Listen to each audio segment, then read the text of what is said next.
নমস্কার বন্ধুরা, মায়ের হেসেল চ্যানেলে তোমাদের আরেকবার স্বাগত জানাই। আজকে বানাবো চিলি পর্ন। তাই অল্প একটুখানি চিংড়ি মাছ নিয়েছি, তার সঙ্গে গাজর নিয়েছি অল্প, আর ক্যাপসিকাম অল্প নিয়েছি, একটু পেঁয়াজ, টমেটো আর কাঁচা লঙ্কা কেটে রেখেছি একটা। এতে আছে টমেটো সস, চিলি সস আর সয়া সস। তার সাথে অল্প আদা রসুন লঙ্কা বাটা রয়েছে এর মধ্যে অল্প করে। যেহেতু এটা চিলি, সেই জন্য ঝালের ভাগটা থাকবে একটু বেশি বেশি পরিমাণেই, কিন্তু ঝালটা তোমরা যে যার ব্যালেন্স করেই দিও।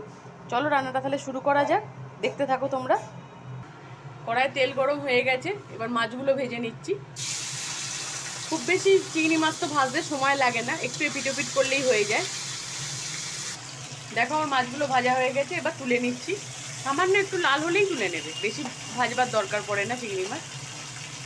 এবার এই তেলেতেই ফোড়নগুলো দিয়ে দেবো। একটা তেজপাতা দিলাম, একটা শুকনো লঙ্কা আর সামান্য একটু জিরে, গোটা জিরে ফোড়ন দিলাম। এবার এক এক করে সবজিগুলো সব দিয়ে দিচ্ছি। অল্প একটু পেঁয়াজ দিলাম, একটু সামান্য টমেটো দিলাম, কাঁচা লঙ্কাগুলো দিয়ে দিচ্ছি। এবার এর সাথে গাজর আর ক্যাপসিকাম একসাথেই দিয়ে দেবো।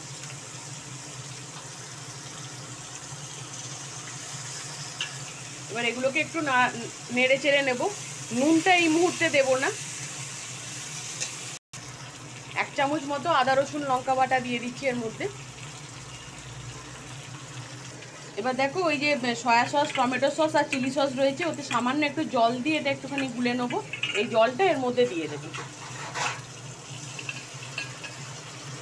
দিয়ে এবার এটাকে একসাথে নাড়াচাড়া করে নেব।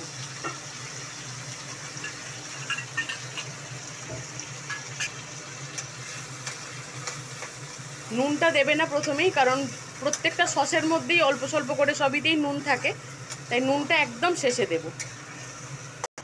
এই সবজিগুলো একটুখানি সেদ্ধ করবার জন্য রেখে দিলাম। সেদ্ধ হয়ে গেলে চিংড়ি মাছটা তারপর তুলে দেবো। দেখো এটা একটু মাখা মাখা হয়ে গেছে, এবার চিংড়ি মাছটা দিয়ে দিচ্ছি।